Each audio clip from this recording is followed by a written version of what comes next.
Ini yang kita nak makan. Hai, okey, hari ni kita nak mukbang. Kita nak mukbang ni apa ni namanya? Sayur pucuk labu goreng.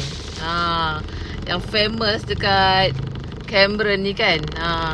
Tambah-tambah lagi jalan jam sekarang ni. Nasib baik kita ada bawa bekalan.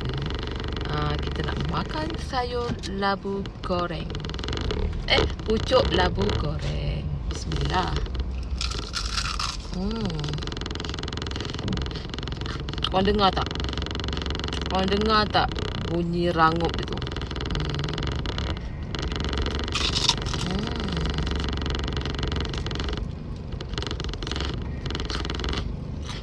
Sedap korang.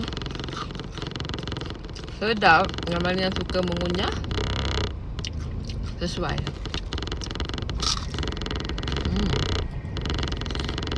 Dia ada bagi sos kali, tapi kita malah nak buka. Lepas tu kita nak makan jagung susu. Korang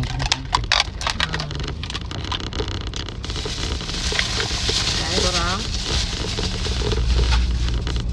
Kita nak makan jagung susu. Kita tak pernah makan seumur hidup ni. Kita dah makan dah separuh tau. Masalahnya video tadi dah terdelete. Okay, tak sempat nak save. Okay, kita makan lagi sekali. Tak kisahlah kan? Bismillah.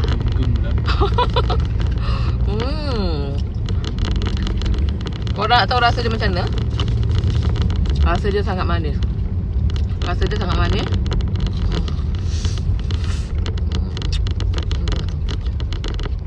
Jagung susu ni tak payah nak rebus pun sedap. Makan macam tu saja pun sedap korang. Kalau rebus pun sedap. Sama je. Ya Allah, sampai terpetik-petik. Kalau korang datang Cameron nak makan jagung susu ni, rasanya korang tak datang Cameron. So, korang kena makan jagung susu juga.